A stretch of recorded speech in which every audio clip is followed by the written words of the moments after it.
마태복음 20장 1절부터 15절까지 한 절씩 나눠봅니다. 1절, 천국은 마치 품꾼을 얻어 포도원에 들어보내려고 이른 아침에 나간 집주인과 같으니,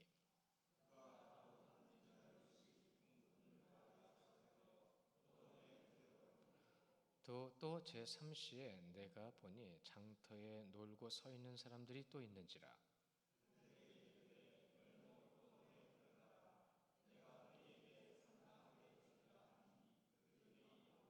제6시와 제9시에 또 나가 그와 같이 하고,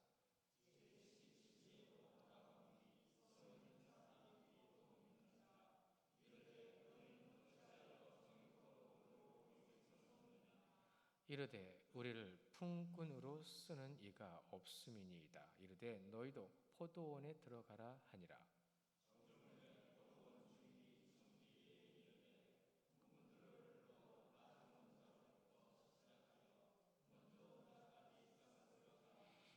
제11시에 온 자들이 와서 한 데나리온씩 받거늘,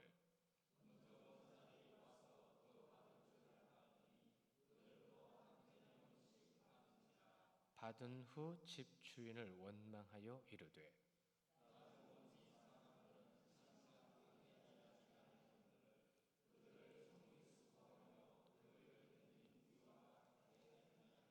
주인이 그 중에 한 사람에게 대답하여 이르되 친구여, 내가 내게 잘못한 것이 없노라. 내가 나와 한 데나리온의 약속을 하지 아니하였느냐.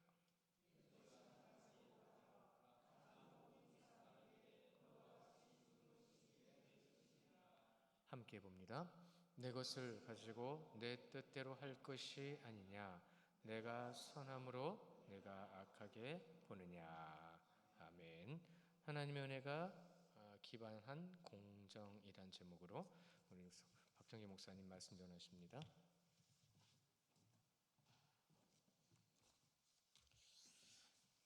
네, 안녕하세요. 이 자리를 빌어서 성도분들께 감사하다는 말씀을 드리고 싶습니다. 정말입니다. 제가 시간을 보내면서 때로는 힘든 부분도 당연히 있지만 참 감사하다는 생각을 정말 많이 합니다. 그래서 참 목회자는 당연히 성도분들도 목회자의 사랑을 받고 살아가는 거겠지만 목회자는 특별히 성도의 사랑을 받고 살아가는구나 라는 그런 생각을 정말 많이 합니다. 그래서 항상 기도해 주시고 관심 가져주시고 또 사랑을 베풀어 주셔서 정말 감사드린다는 말씀을 먼저 드리도록 하겠습니다. 감사드립니다. 네, 오늘 본문은 여러분 포도원 품꾼 비유로 세상에서 무가치하다고 여겨지는 자들에 대한 하나님의 호의와 은혜에 대해 증언하고 있는 본문입니다. 또한 여러분 이 본문은 하나님 나라의 정의와 공정이 중요한 화두로 언급되고 있는 본문이기도 합니다. 저는 오늘 하나님의 은혜에 기반한 공정이라는 주제로 말씀을 전하겠습니다. 2004년도에 한국인의 마음을 사로잡은 책이 한 권 있었는데 그 책은 미국의 석학인 마이클 샌델 교수의 정의란 무엇인가입니다. 책의 제목이 되게 흥미롭죠. 근데 저는 이 책의 제목보다 더 흥미로웠던 것이 이 책이 영미권, 외국에서는 미국을 중심으로 영국이라든지 그쪽에서는 10만 권밖에 팔리지 않았습니다. 그런데 여러분 우리나라에서는 자그마치 이 책이 200만 권 이상이 팔렸습니다. 비교가 안 될 만큼 우리나라에서 많이 팔린 거죠. 그리고 그 후속작인 공정하다는 착각은 신문사가 선정한 올해의 책에 선정되기도 했습니다. 그렇다면 여러분 왜 한국인들은 유독 이 책에 열광했을까요? 여러 가지 여러 이유가 있겠지만 가장 근본적인 이유는 우리 대한민국이 정의롭지 못하다고 생각하기 때문입니다. 그래서인지 여러분 우리 한국 사회에는 정의 사회를 위한 모임이나 단체가 정말 많습니다. 제가 찾아봤는데 정말 많더라고요. 그럼에도 불구하고 OECD 36개국 중에 여러분 우리나라가 부패 인지 지수, 이게 부패가 많은 나라 그 중에서 여러분 거의 최상위에 해당됩니다. 36위 중에서 우리나라가 30위. 또한 세계 63개국의 대상으로 조사한 정의 지표에서도 우리나라가 거의 최하위에 머물고 있습니다. 이 지표들이 말해주듯 우리 대한민국은 공정하지 못한 나라 또는 부조리가 아주 심각한 대표적인 나라입니다. 그래서인지 국민들의 마음이 저변에는 공정이라는 화두와 관련해 언제 터질지 모르는 용암처럼 잠재적 분노가 자리 잡고 있습니다. 그러다 예전에 한국의 유력 정치인이 아파트 찬스를 이용해 딸을 공기업에 청탁하여 불법 취업시킨 일이 여러분 국민의 울분, 공분을 산 적도 있습니다. 또한 여러분 대통령 선거를 할 때 유심히 보십시오. 거기 항상 대두되는 단어, 키워드 중에 하나가 공정입니다. 공정이 유권자들의 표심에 지대한 영향을 미친다는 것입니다. 이러한 현상을 통해 우리 국민이 공정 또는 정의로운 사회에 대한 열망이 얼마나 큰지 여러분 새삼 느낄 수 있습니다. 여러분 인간이라면 누구나 자신이 수고한 만큼, 자신이 일한 만큼 대가를 받기를 원합니다. 그리고 그것을 공정이라고 하고 그런 사회를 정의로운 사회라고 말합니다. 먼저 이 공정이라는 단어는 위키백과사전에 따르면 공평하고 정당함이라는 뜻입니다. 공평하다는 말은 한쪽으로 치우치지 않았다는 말로 저울을 생각해 보면 쉽습니다. 그리고 정당함이라는 말은 이치에 맞아 올바르고 마땅하다는 뜻입니다. 누가 보든 간에 합리적이어야 한다는 것입니다. 그래서 저는 공정을 이렇게 나름대로 해석해 보았습니다. 공정이란 일반적 상식을 가진 사람이라면 누구나 이해하고 받아들일 수 있는 대등한 것이다. 따라서 여러분 공정하다고 말하기 위해서는 몇 가지 전제가 필요합니다. 첫째는 상대적 동등함이 필요합니다. 모든 사람에게 동일한 결과가 보장되는 것이 아니라 내가 한 만큼 균등하게 대우받는 것을 말합니다. 일을 많이 하면 많이 받고 적게 하면 적게 받는 것, 이것이 공정한 것입니다. 반대로 일을 많이 한 사람과 적게 한 사람을 차등을 두지 않고 똑같이 대우하면 그것은 공정이 아니라 불공정이 됩니다. 그리고 이 개념은 반대의 경우에도 여러분 동일하게 적용됩니다. 단적인 예를 하나 들면 세율을 한번 생각해 보겠습니다. 세율은 세금을 내는 비율을 말하죠. 우리나라에서는 이 세율을 세율 구간이라는 게 존재해서 소득에 따라서 차등을 둡니다. 2022년 기준에 따르면 종합소득세 세율에 따르면 연소득 10억 이상의 고소득자는 국가에서 떼는 소득세율이 45%입니다. 10억을 벌면 4억 5천만 원을 세금으로 납부합니다. 반면에 1200만 원 미만의 저소득자의 소득세율은 6%입니다. 세율 차이가 여러분 무려 39%가 납니다. 그런데 여러분 이것을 우리는 불공정하다고 말하지 않고 오히려 공정하다 또는 정의롭다라고 말합니다. 절대적 숫자만을 보면 불평등한 것처럼 보이지만 많이 거둔 자에게는 많은 것을 요구하고 적게 거둔 자에게는 적은 것을 요구하는 것, 곧 상대적으로 대우하는 것을 공정하다고 사회적 합의가 이루어져 있다는 것입니다. 이처럼 공정이란 절대적 동등이 아닌 상대적 균등함입니다. 이게 첫 번째 전제 조건입니다. 둘째로 공정은 기회의 균등입니다.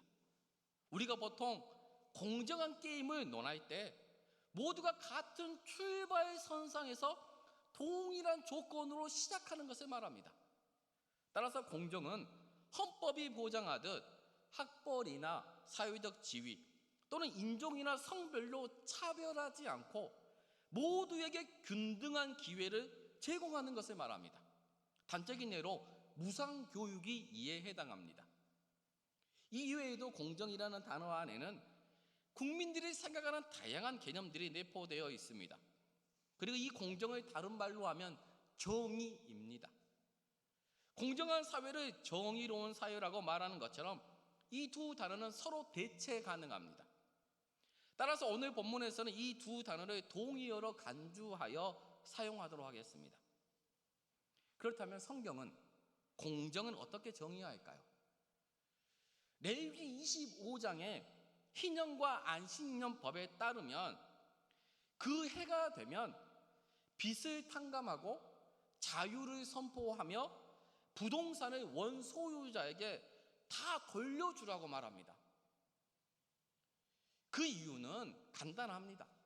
부모가 뭔가를 열심히 해서 돈을 많이 벌었다면 그 돈이 자녀에게 되물림되지 못하고, 그래서 자녀가 이미 동일한 출발선상에서 시작하지 못하고 차등을 두는 것을 막기 위함입니다. 그래서 모두가 동일한 출발선상에서 새 출발하여 자신이 수고한 만큼 열매를 맺게 하기 위함이 목적이라는 것입니다. 이처럼 성경 또한 공정은 기회의 균등을 기본으로 하고 있습니다. 그리고 성경에도 수고한 자와 수고하지 않는 자를 차등을 두어 그에 맞게 대우하는 것을 공정이라고 말합니다. 데살로니가후서 3장 10절에 우리가 너희와 함께 있을 때에도 너희에게 명하기를 누구든지 일하기 싫어하거든 먹지도 말게 하며, 이처럼 일한 자와 일하지 않는 자를 상대적으로 대우하는 것이 정의롭다는 것입니다. 또한 조금 전에 살펴본 세율처럼 성경에도 부한 자와 가난한 자를 상대적으로 대하고 있습니다. 구약에서 제사를 드릴 때 부한 자는 송아지나 염소처럼 값비싼 제물을 드리도록 한 반면, 가난한 사람은 비둘기나 곡식 등 아주 싼 제물을 드리도록 하나님께서 명령하셨습니다.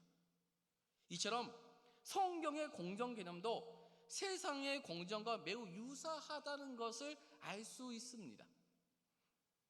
그런데 이러한 원리들이 공정에 대한 여러분 일반 원칙이라면 성경에는 일반 원리의 전제가 되는 대원칙이 있습니다. 그 대원칙은 바로 사랑입니다. 하나님 사랑과 이웃 사랑입니다. 사랑은 공정함의 뿌리이자 뼈대이며 잣대입니다. 따라서 사랑이라는 모판에 심겨지지 않는 공정함이란 성경에 존재하지 않습니다. 그리고 이 사랑의 대원칙이 오늘 본문의 포도원 품꾼 비유 안에 아주 잘 녹아져 있습니다. 말씀을 보면 주인이 품꾼들과 하루 한 데나리온씩 계약을 맺고 일을 시킵니다. 그런데 여러분, 이 주인이 아주 독특합니다. 이미 계약을 맺고 우리 시간으로 오전 6시에 일을 시작한 사람이 분명히 있는데 9시에, 12시에, 그리고 3시, 일이 마감되기 1시간 전인 오후 5시에 일을 구하지 못하고 서 있는 사람에게도 일을 시킨다는 것입니다. 6절에 보면 너희는 어찌하여 종일토록 놀고 여기 서 있느냐고 주인이 묻습니다. 그러자 7절에 그들이 말하기를 우리는 우리를 품꾼으로 쓰는 이가 없음이니이다라고 대답합니다. 7절을 여러분 유심히 보면 이들이 게으르고 나태하여 일을 하지 않는 것이 아니라 일을 하고 싶은데 체격이 왜소하거나 나이가 많아서 품꾼으로 써주는 주인이 없었다는 것을 짐작할 수 있습니다. 쉽게 말하면 그들은 경쟁사회에서 도태된 쓸모없는 자들로 취급받았습니다. 이때 일꾼을 쓰는 주인과 품꾼의 입장은 여러분 극명하게 갈립니다. 주인의 입장에서 그들은 임금 대비 효율이 떨어지는 자들입니다. 이런 이들을 품꾼으로 부린다면 주인에게는 손해가 날 뿐만 아니라 치열한 경쟁 사회에서 살아남기가 쉽지 않을 수도 있습니다. 만약 여러분이 이 주인의 입장이라면 여러분 이런 사람을 품꾼으로 쓰시겠습니까? 합리적 사고를 가진 사람이라면 이런 이들을 품꾼으로 쓰지 않습니다. 반대로 품꾼의 입장에서 그들은 비록 몸은 약하고 나이는 많아 고단한 일을 하기에는 되게 버겁지만 주인이 원한다면 죽는 신용이라도 해야 할 절박한 상황에 놓여 있는 사람이었습니다.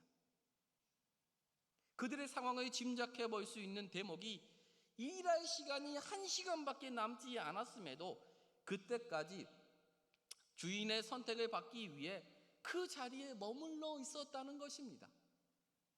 만약 그들이 절박하지 않았다면 오늘은 공쳤다며 집으로 돌아가거나 술 한잔 걸치러 그것을 이미 떠났을 것입니다. 그런데 그들은 오후 5시가 되었음에도 1시간이라도 일을 할 수만 있다면 해야 한다는 절실한 마음으로 자신들에게 호의를 베풀어 줄 선한 주인을 기다리고 있었습니다. 그때 그들의 절박한 심정을 알아줄 선한 주인이 옵니다. 그리고 지금이라도 포도원에 들어가 일을 하려면 일자리를 제공해 줍니다. 아마도 그들은 1시간이나마 최선을 다해 일을 했을 것입니다. 하지만 일의 효율이 정말 얼마나 있었을지는 미지수입니다. 그 후 6시가 되어 모두가 품삯을 받기 위해 주인이 있는 곳으로 모입니다. 그리고 주인이 나중 온 자로부터 품삯을 줍니다. 여러분 이 세상 정의 개념에 따르면 오후 5시에 온 사람은 1시간 일했기 때문에 한 데나리온이 당시 하루치 임금으로 올해 우리나라 최저임금으로 계산하면 9,620원을 받아야 합니다. 10,000원도 못 받는 거죠. 1시간 일했으니까. 또한 12시간 일한 사람은 11만 5,440원을 받아야 합니다. 이렇게 받는 것이 공정합니다. 그런데 주인이 한 데나리온 곧 11만 5,440원을 1시간 일한 사람에게 주었다는 것입니다. 그가 깜짝 놀라 아마도 주인의 얼굴을 멍하니 쳐다보았을 것입니다. 이 주인이 왜 나한테 이런 호의를 베풀지? 아마도 놀랐겠죠, 당연히. 그리고 이 장면은 그 모든 사람들을 놀라게 만듭니다. 그리고 12시간 일하는 사람은 속으로 아마 생각했을 것입니다. 1시간 일하고 11만 5,440원을 받았으니 나는 12시간 일했으니 그 기준대로 가자면 하면 138만 5,280원을 받거나 최소 11만 5,440원보다는 많이 받을 것을 분명히 기대했을 것입니다. 그리고 자신의 차례가 되어 임금을 받는 순간 자신의 눈을 의심합니다. 왜냐하면 주인이 12시간 일하는 사람에게도 1시간 일한 사람과 동일하게 한 데나리온을 주었기 때문입니다. 여러분 뭔가 이상하지 않나요? 공정은 상대적 동등함으로 12시간 일하는 사람과 1시간 일하는 사람을 동등하게 대하는 것은 공정이 아니라 불공정처럼 보이기 때문입니다. 그러기에 그가 주인을 원망하며 이 일을 제기한 것은 여러분 어쩌면 당연한 것처럼 보일 수 있습니다. 12절에 나중 온 이 사람들은 1시간밖에 일하지 아니하였거늘 그들의 종을 수고하며 더위를 견딘 우리와 같게 하였나이다. 이 말은 곧 주인은 불공정을 초래한 악한 주인이라는 말입니다. 여러분은 어떻게 생각하시나요? 언뜻 보면 이들의 주장이 매우 합리적이고 이치에 맞는 말처럼 들립니다. 제가 만약에 그 입장이었더라도 기분이 그렇게 썩 좋지만은 않았을 것입니다. 뭔가 서운해본 느낌이 들 것이고 뭔가 마음이 그렇게 좋지 않았겠죠. 이처럼 그들은 불공정한 대우를 받고 있는 것처럼 보입니다. 그러자 주인이 13절에서 14절에 이렇게 변론합니다. 주인이 그 중에 한 사람에게 대답하여 이르되 친구여, 내가 내게 잘못한 것이 없노라. 내가 나와 한 데나리온의 약속을 하지 아니하였느냐? 내 것이나 가지고 가라. 나중 온 이 사람에게 너와 같이 주는 것이 내 뜻이니라. 그들은 2절에서 보듯 처음부터 12시간 일하고 한 데나리온을 받기로 계약을 체결했습니다. 그리고 주인은 그 계약한 대로 정당한 대가를 지불했습니다. 그들은 주인에 의해 손해나 피해를 본 게 전혀 없습니다. 결론적으로 주인의 행동은 공정했습니다. 하지만 12시간 일하는 사람들의 눈에는 불공정하게 비춰졌다는 것입니다. 그 이유가 무엇일까요? 왜 불공정하게 비춰졌을까요? 비교했기 때문입니다. 그들이 불공정하다고 이 일을 제기한 것은 주인과의 계약에 기초한 것이 아니라 1시간 일한 근로자와 자신을 비교했기 때문입니다. 그들은 이미 공정한 대우를 받고 있는데 다른 사람과 비교했더니 공정함이 한순간 불공정함으로 바뀌게 된 것입니다. 되게 아이러니한 일이죠. 하지만 그들이 불공정하다고 여긴 이유는 여러분 다른 곳에 있습니다. 그 근본적인 이유는 주인의 마음에는 사랑이 있었습니다. 하지만 그들의 마음에는 사랑이 없었기 때문입니다. 그 결과 긍휼히 여기는 마음이 누군가에게는 불공정한 처사처럼 보인 것입니다. 이처럼 세상은 공정함을 논할 때 사랑을 전제하지 않습니다. 객관적인 사실, 어떤 결과만을 놓고 그것이 공정한지 공정하지 않는지를 따집니다. 하지만 오늘 본문의 주인은 사랑이라는 모판 위에서 공정함을 논했다는 것입니다. 사랑이 공정이라는 개념을 재해석한 것입니다. 여러분, 기독교는 사랑의 종교입니다. 사랑으로 하지 않는 일들은 아무것도 아니라고 고린도전서 13장에서 분명하게 말씀합니다. 공정도 마찬가지라는 것입니다. 사랑이 없는 공정은 죽은 공정입니다. 또 다른 불평과 사회 부조리를 재생산해 낸다는 것입니다. 따라서 사랑이라는 모판 위에 정의가 세워져야 그것이 기독교에서 말하는, 성경에서 말하는 공정이라는 것입니다. 그 대표적인 사건이 여러분 예수님의 십자가 사건입니다. 십자가는 죄에 대해 진노하시는 하나님의 공의, 하나님의 공정을 아주 분명하게 드러내는 사건입니다. 하지만 그 십자가는 하나님의 우리를 향한 완전한 사랑을 보여주는 대표적인 상징물입니다.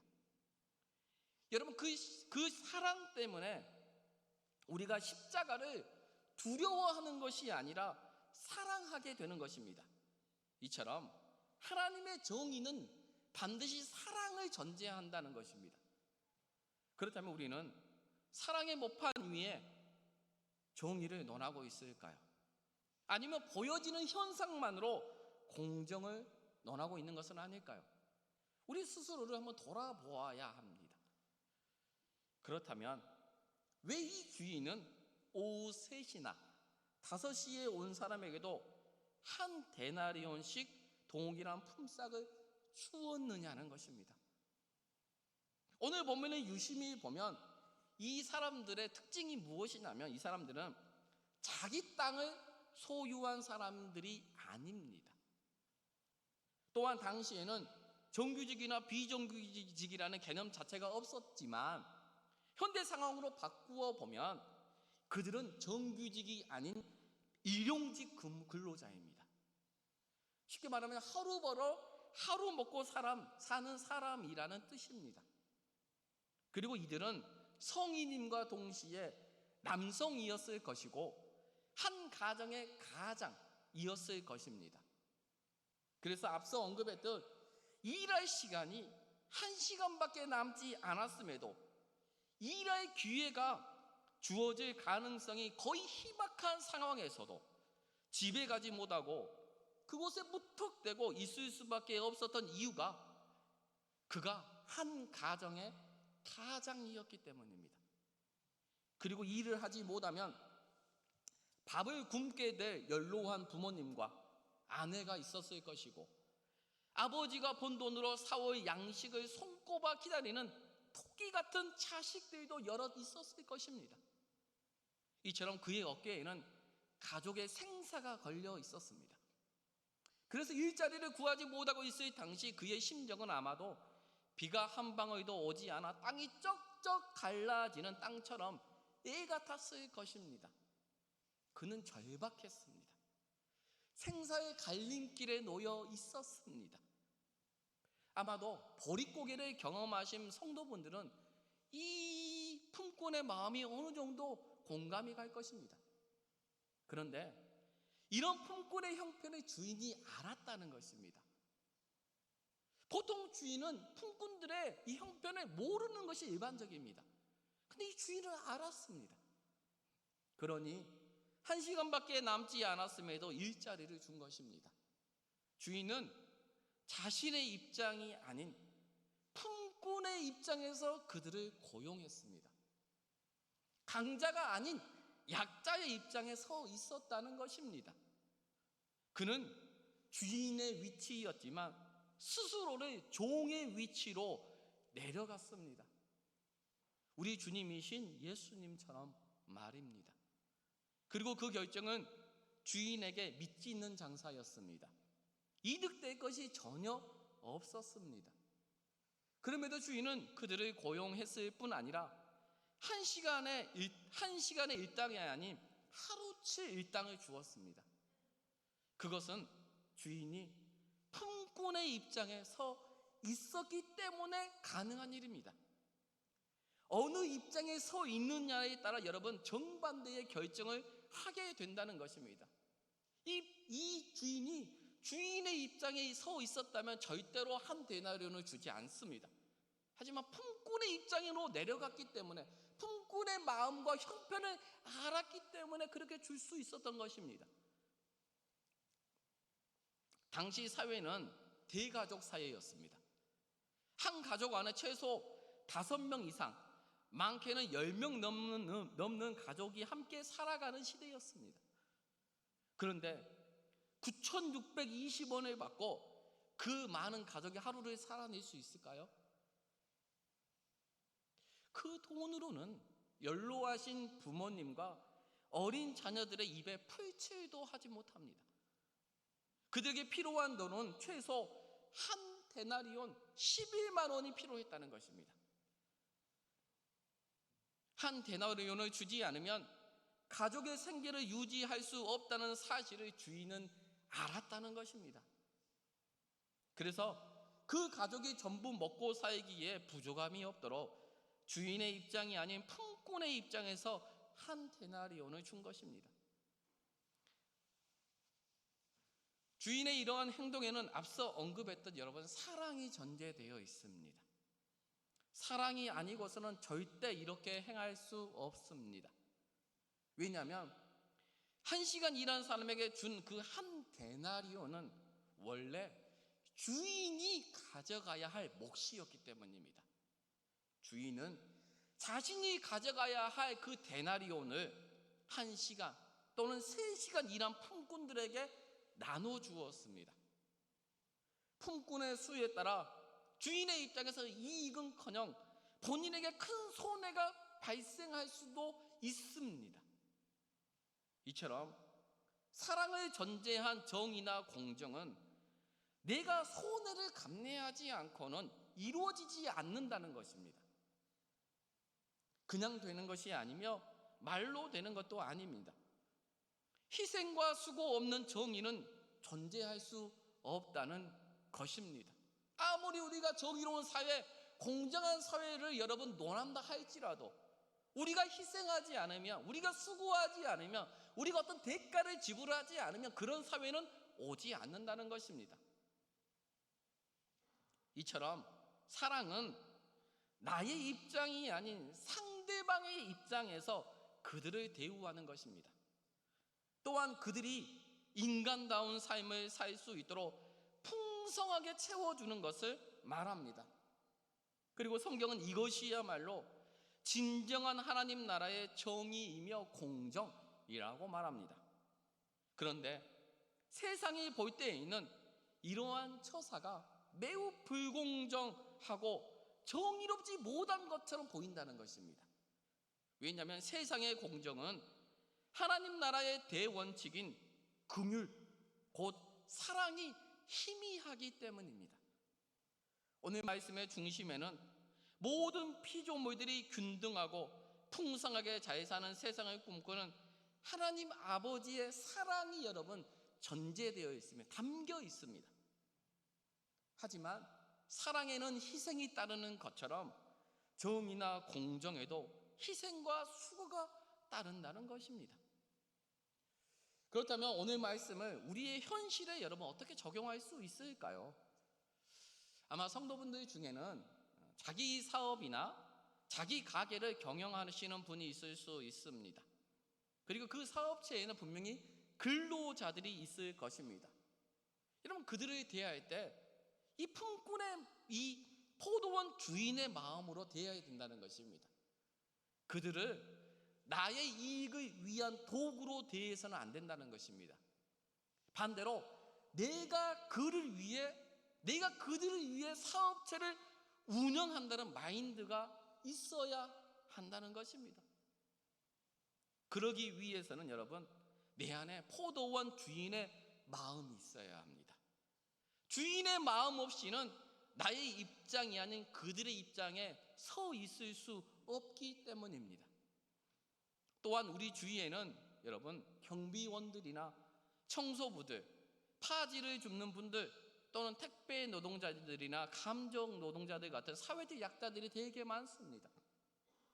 여러분 그들을 대할 때 세상의 정의와 공정 개념으로만 바라보아서는 안 됩니다. 사랑의 모판 위에서 여러분 공정을 논해야 한다는 것입니다. 어떤 책에서 여러분 제가 이런 내용을 읽었습니다. 어떤 도시에서 비정규직 지원센터를 만들어 아파트 경비원 근무 실태를 파악하기 시작했다고 합니다. 그래서 간담회를 열었는데 그 간담회에 구청 직원과 지원센터 관계자 그리고 의원들이 참석했다고 합니다. 이때 경비원들이 우리가 씻고 먹고 잘 수 있는 시설 기준을 정하는 조례를 제정해 달라고 그 시의원에게 부탁하자 그 시의원이 듣자마자 그 자리를 떠나버렸다고 합니다. 왜 그런지 몰랐지만 나중에 어떤 다른 시의원이 조심스럽게 다가와서 말을 해주는데 제가 그 책의 내용을 그대로 읽어보면 아이고 선생님 아파트에 사는 사람이 얼마나 많은데 어떤 간 큰 구청장이나 시의원이 그런 조례를 만들려고 하겠어요. 당장 유권자의 절반이 넘는 아파트 주민들이 반발할 것이고 그리 되면 다음 선거는 포기해야죠. 여러분 이 고백처럼 경비원들이 씻고 먹고 잘 수 있는 어떤 평균의 시설을 만들려면 새로 건축한 아파트의 경우에는 그 아파트 가격이 여러분 평당 조금씩 올라갈 수밖에 없습니다. 그들을 위한 편의시설을 만들어줘야 하기 때문입니다. 또한 기존 아파트의 경우에는 여러분 그 시설을 수리하거나 보완하거나 하려고 하면은 여러분들이 한 달에 내는 그 관리비를 더 많이 지출해야 합니다. 이처럼 아파트에 입주한 분들이 손해를 감내하지 않으면 경비원들의 노동 환경은 여러분 절대 바뀌지 않습니다. 누군가의 손해와 수고가 없으면 누군가의 삶의 질은 개선되지 않는다는 것입니다. 그래서 세상은 여러분 이것을 거부합니다. 그 결과 경비원들은 지금도 열악한 환경에서 근무합니다.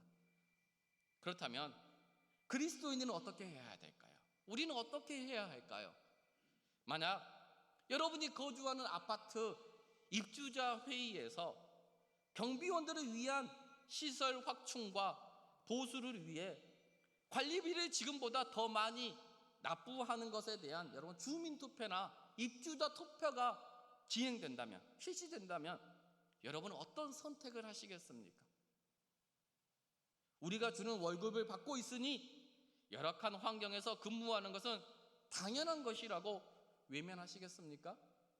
아니면 오늘 본문의 포도원 주인처럼 자신에게 손해가 발생하더라도 상대가 인간다운 삶을 살 수만 있다면 기꺼이 희생과 손해를 감내해 내시겠습니까? 예수님이라면 어떻게 하실까요? 예수님이라면 어떻게 하실까요? 또한 그분을 주님으로 믿고 따르는 우리는 어떤 선택을 해야 할까요? 하나님은 우리가 당신의 나라의 대원칙인 사랑을 기반으로 비교하거나 차별하지 않고 포용하며 나의 입장이 아닌 상대방의 입장에서 그가 풍족한 삶을 살 수 있도록 그리스도인들이 모든 사람들이 호의를 베풀기를 원하십니다. 그래서 하나님이 창조한 모든 피조물들이 균등하게 잘 사는 것, 이것이 곧 하나님 나라의 정의 모델이자 구현하고자 하는 공정의 원리라는 것입니다. 저와 여러분이 오늘 말씀처럼 공정은 사랑이라는 모판 위에 심겨질 때만이 아름답게 꽃핀다는 사실을 꼭 기억하고 나의 삶 속에 내가 어떻게 하면 하나님 나라의 공정과 정의를 이루어갈 수 있을지 생각하며 이러한 어떤 사례가 있을 경우에 나에게 손해가 된다고 무작정 거부하는 것이 아니라 정말 예수님이라면 오늘 말씀의 이 주인을 생각하여 예수님이라면 어떻게 하실까를 생각하여 우리가 좀 더 정의롭고 하나님 나라의 정의와 공정을 이루어가는 또한 그런 세상을 만들어가는 또한 그런 세상이 되도록 기도하는 성도분들이 되기를 간절히 바랍니다. 기도하겠습니다.